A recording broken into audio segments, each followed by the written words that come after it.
crash in forget an hour of door-handle-to-door handle racing. Yeah, we shouldn't forget the new fastest lap, new lap record to Gary Pearson, 1:28.825. Well, they were quick from the outset. The light was bright at the start of the race. An hour later, it had all but set, but setting off a brilliant pace from the front. So it was Gary Pearson trying to escape, as he should in a Ferrari 250 GTO, from the back of the grid, back racing for the first time since 2013. Dario Franchitti loving it, and unfortunately we had a few cars going off. That was David Hart, but with a bigger thumping, that number 18 E-Type got back out into the race action, and it was chasing all the way.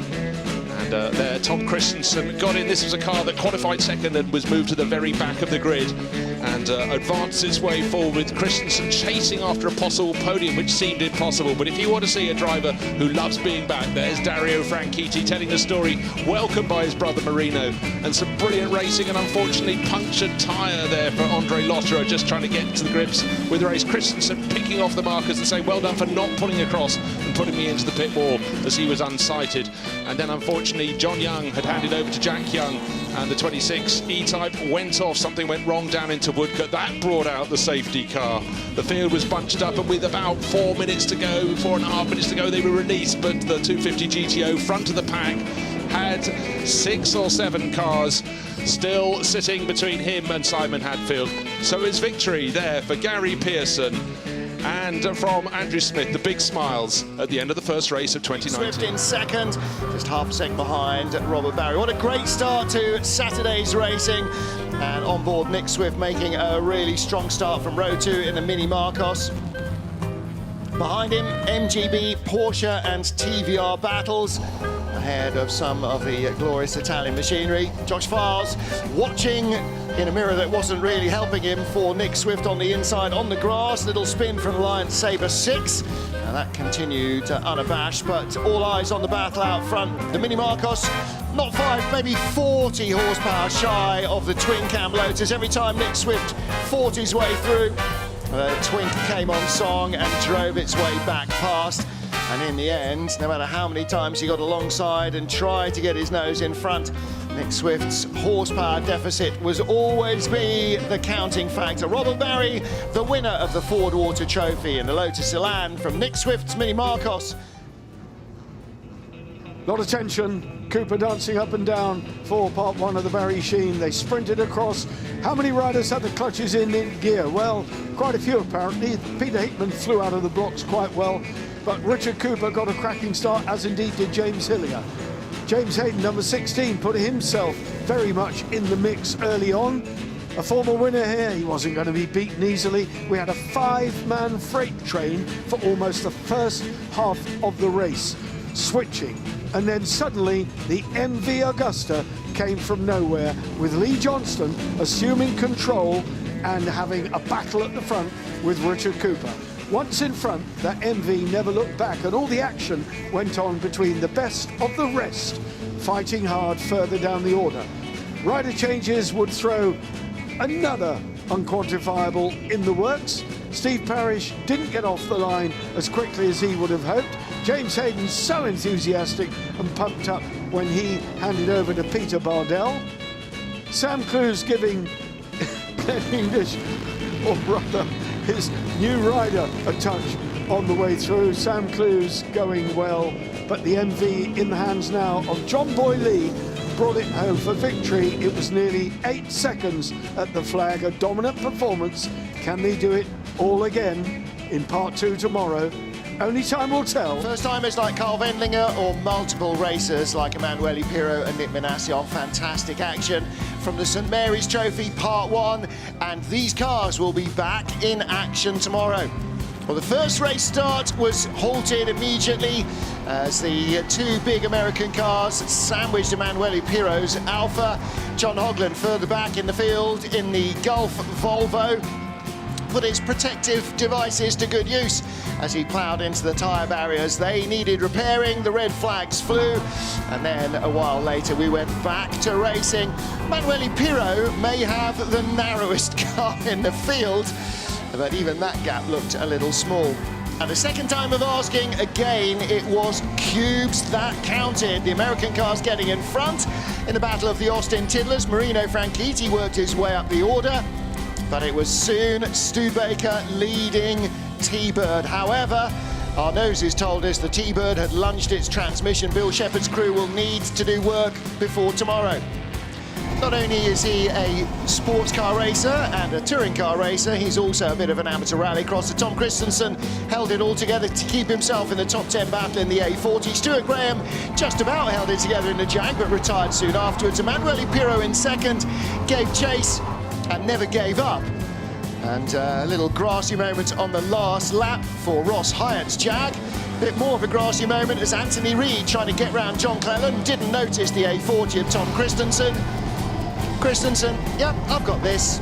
I'm not going to T-bone Cleland. And back on terra firma. Out front though, unharmed, unchallenged and undefied by the car's brakes.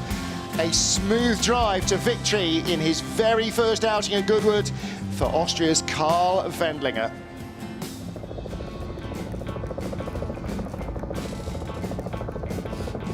Right, race for the Goodwood Trophy for cars that raced here very much in the early days of the Goodwood Motor Circuit for Grand Prix and Voiturette racers of a type that raced between 1930 and 1951. So this is the immediate post-war era with pre-war cars and some of the latest Continental machinery. And of course, English racing automobiles always towards the front of the field, as they had been in qualifying. But the Alta 2-litre single-seater of Gareth Burnett setting a dominant pole and racing away from Mark Gillies in R3A. Seemed they had an overheating problem. Gillies out of the fray early, leaving Nick topless to give chase with David Morris in third place. But the Alta, well, Gareth Burnett, he said his lead suddenly went from 4 to 12 seconds. That was because Gillies retired from second. He didn't know the reason for the added advantage. And then he eased off a little. He eased off to just about a second off his qualifying pace to win. Let's take a look at the replay of the race, the highlights, and away from the front of the grid, Andy Middlehurst, the green Lotus 25 with the yellow stripe up the middle. In the middle, Joe Comasacco in his Ferrari, and Tim De Silva going around the outside in his Lotus BRM. Poetry in motion through Madgwick as they led out into the country, and Philip Buhofer wasn't along into the race, I'm afraid. A little clatter and battered bodywork. And there was Nick Fennell going around. Was it on his own juices? Well, other drivers found that later in the race as well, even with our race leader, Andy Middlehurst. You can see the spray coming off the back of the Lotus, and perhaps he had the slippery stuff as well. That is a sight you don't see very often, and others followed it well. A brilliant, brilliant scrap down the order. And for Chris Drake, it didn't end the way he wanted, because Ben Mitchell went through to take that third place, but by golly, that was a fabulous, fabulous scrap. And here's the moment where it went wrong for the Cooper driver. Out to the edge of the circuit, brought it back on, but third place was no longer in his power. And for Andy Middlehurst, victory by 10 seconds, another job done by the Lotus 25 driver. Take a look at the highlights of that action. So much action to enjoy. 3 different makes of car on the front row. The little white Lotus, the glorious red Ferrari, and on the outside getting a bit of a good start there, John Minshaw, but he wasn't able to take the lead at the opening corner, couldn't use the grunt of that Jaguar engine, and it was Roger Wills being exactly where he wanted to be, at the front of the field, behind everyone else, behaving very well indeed. But let's ride on board with Sam Hancock, showing you can go around the outside of a Lister Jaguar, and let's see if you can then set off after a Lotus 15. Most notably he could, but down the straights, particularly out of Lavin, came John Minshaw time and time again, but he didn't have the handling. Look at the poise of the red Ferrari being put exactly where Sam Hancock wants it to be. A little off-track moment for the checker, followed by a little bit of a spin and back onto the grass, but the much bigger moment was for Paul Geraint-Owen, who went round, and certainly a much shorter Lister Chevrolet for him than he started the race in, and a big frustration. That brought out the safety car, and for Roger Wills, sitting behind in that number 24 Lotus, he had to consider what was going to happen on the restart. And when it came, Sam Hancock right on his toes in second place, bidding to put the Ferrari into the lead, but there was a fly in the ointment. It was John Minshaw in his Lister Nobly. He had to go 2 wheels on the grass where the Lavin straight is not as straight as they'd like it to be. And then any amount of bravery at St Mary, any amount of lines, but Roger Wills is doubting Maserati. He kept on putting that Lotus number 24 in front, and at the end, first four cars covered by 9/10 of a second, but Roger Wills. Drivers very tense ahead of this, and the pole position on Peter Delaroche, the number 5 car.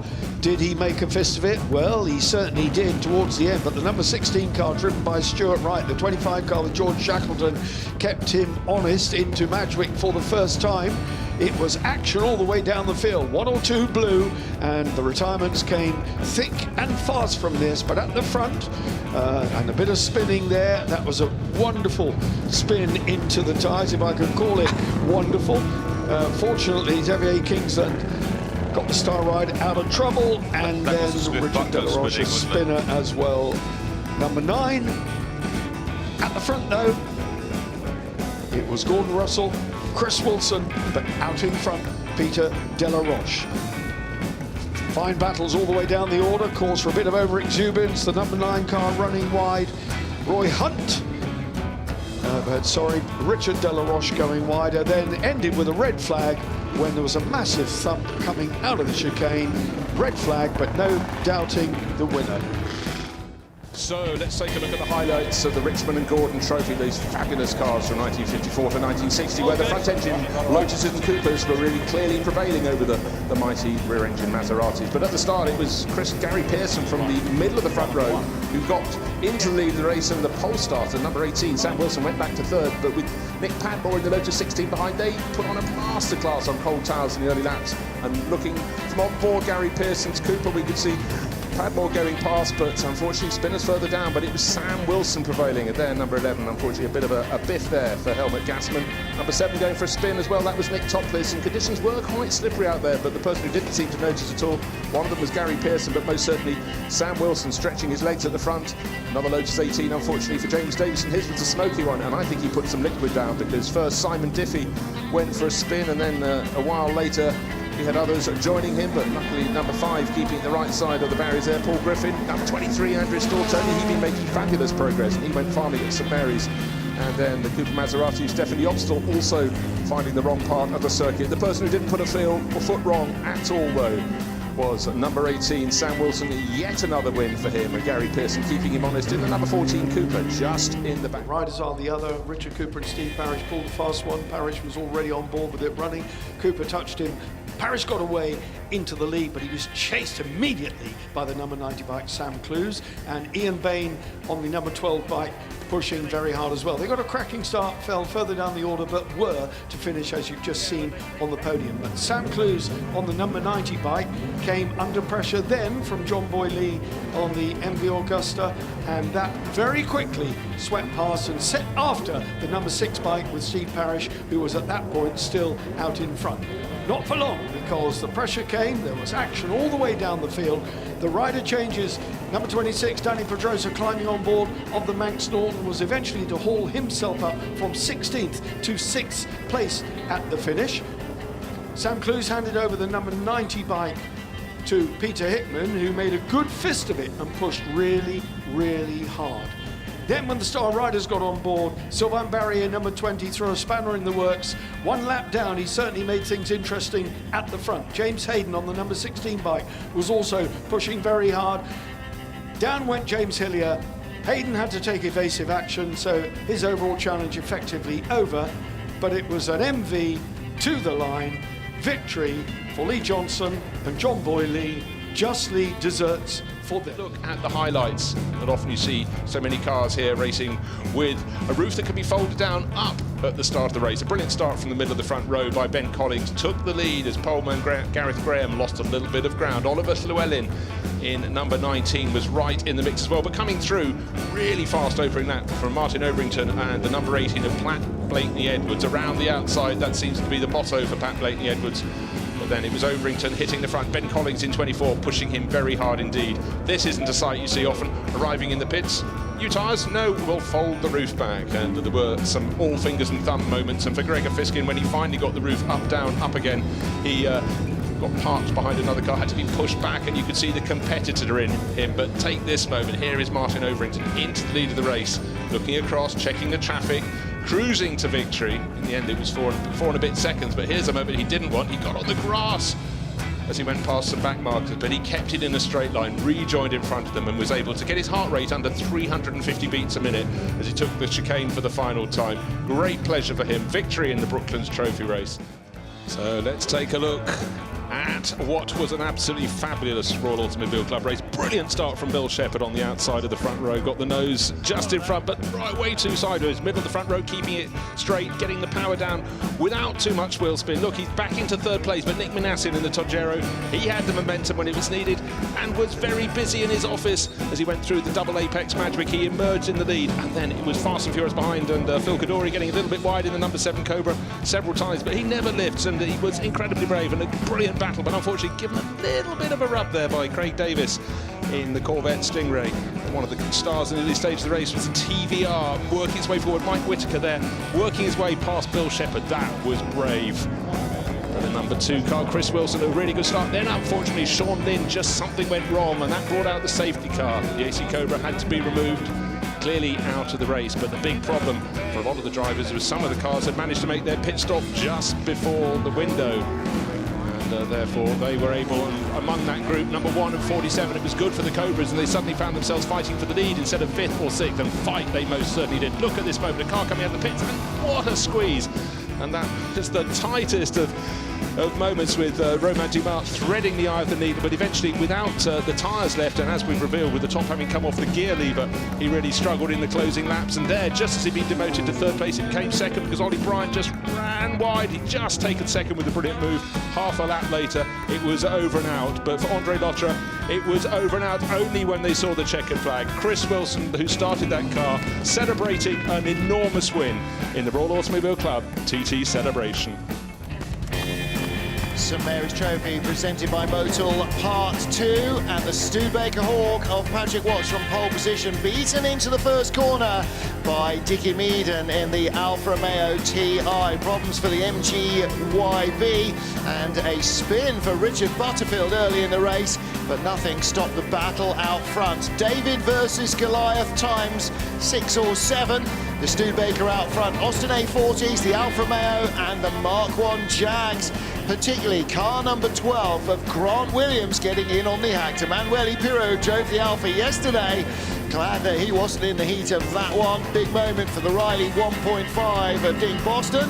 Managed to get the car going again. Twice there was contact though between Matt Manderson in the Little Austin and Justin Laws number 10 Jag. They were battling for the positions just behind the podium. Our top 8 became top 3 or 4. The Alfa unfortunately retiring towards the end, and as the Jag got tireder and tireder, Mike Jordan in the A40 nearly grabbed it, finished second, the Studebaker third, but Grant Williams, proposal accepted, race 1. I'd call that a good Goodwood Revival. A great start to the race for Mike Whittaker from the middle of the front row of the grid. Karun Chandok heading the field away in the WHITSUN Trophy presented by Sky Cinema for 25 minutes of big banger, deafening sports car action with the volume turned up to 11. Cameron Jackson, John Spears had a good run. Contact at the chicane though brought out the safety car and brought Karun Chandok's near 10-second lead back down to nothing. When they resumed racing, the action was fast, furious and close, and Mike Whittaker starting to come back up through the field, getting by John Spears. Spears then running out of tyres as Cameron Jackson recovered his composure. Trouble in the chicane with the Cooper Maserati almost cost the Cooper and John Spears a finish, but they made it to the end. Karun Chandok winning from Mike Whittaker, Cameron Jackson and John Spears, 3rd and 4th at the line. So while the results are being officially fixed, Lucas Halusa making a good start. Decent start from Gary Pearson on the inside of the front row of the grid, and brother John making up for a slightly tardy departure, lunging up into 3rd place. Battle Royal behind, C-Type, Maserati and Testarossa. Initially it was the 28 car of James Cottingham that got his nose in front. The 25 Maserati of Richard Wilson though immediately taking up the battle just ahead of John Young's Jaguar C-Type, the ex-Duncan Hamilton car number 55. And unfortunately the Corvette motored Austin Healey BN1, which was looking for a top 6 finish, it also had a mechanical problem. Battle for second place raged behind leader Gary Pearson after the departure of Lucas Halusa. Richard Wilson took up the cudgels, never quite got by John Pearson. The 3.4 litre XK engine Jaguar D-types having just enough capacity and pace around.